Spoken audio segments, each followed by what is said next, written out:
Let's talk about the Paradise CBD Mexico Master. Yes, we signed a master distributorship with Paradise CBD. It's two young gentlemen. They're about 25 years old, Fernando and Fernando.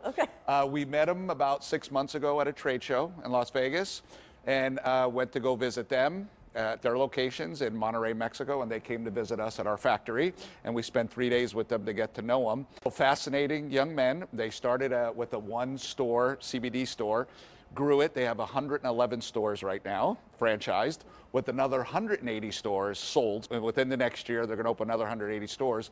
The cool thing is they've been doing it 7 years. They have about 400 items already in their stores. And they brought in Vicente Fox, the ex-president of Mexico, who is a very big proponent of hemp and CBD.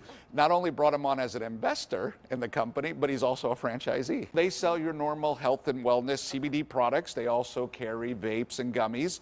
But our master distributor agreement, they're going to have the exclusive to carry all of our Hempacco brands, from the Cheech and Chong brands to the Hemp Hop, and now our Snoop Dogg brands. Our whole portfolio of products they will have, and we will also, through our Green Star Labs, make them some private label items under their brand. How do you think this might help Mexico and the economy of Mexico? We have the Mexico expert here. All right.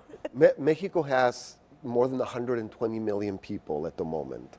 Cannabis and hemp is technically legal in Mexico. However, the distribution and sales of hemp and cannabis is still unknown. In Mexico, Mexico pushed for CBD and for cannabis because the consumers were pushing for it, not because businesses were pushing for it. The first thing that happened was the government made available things like hemp and cannabis to people who needed it, who were in the hospital, cancer patients, etc., instead of saying this is the way you're going to sell it.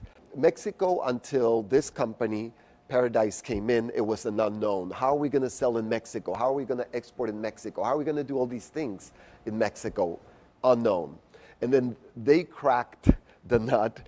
And Fernando or Fernando? Yes, the Fernandos cracked it, and they were able not only to trade these ingredients, they're able to open stores and sell CBD. What about the vending kiosks? Is there any plans for that? Yeah, we're very excited. They came, they fell in love with the vending machines. They got our vision right away, is to turn their stores into a 24-hour CBD store. So you'll be able to go in once you're part of their network and you already have a card. You'll be able to go in. They close at 10 o'clock at night. Our vending machines will be half inside, half outside, like an ATM. And you'll be able to go in, order your product from the outside. It dispenses it and you take it home. So they're very excited. We're doing a 10-store test next month. And then our plan is, we're all sure it's going to work, roll it out to all 111 stores. We'll be the first 24-hour open CBD store in Mexico.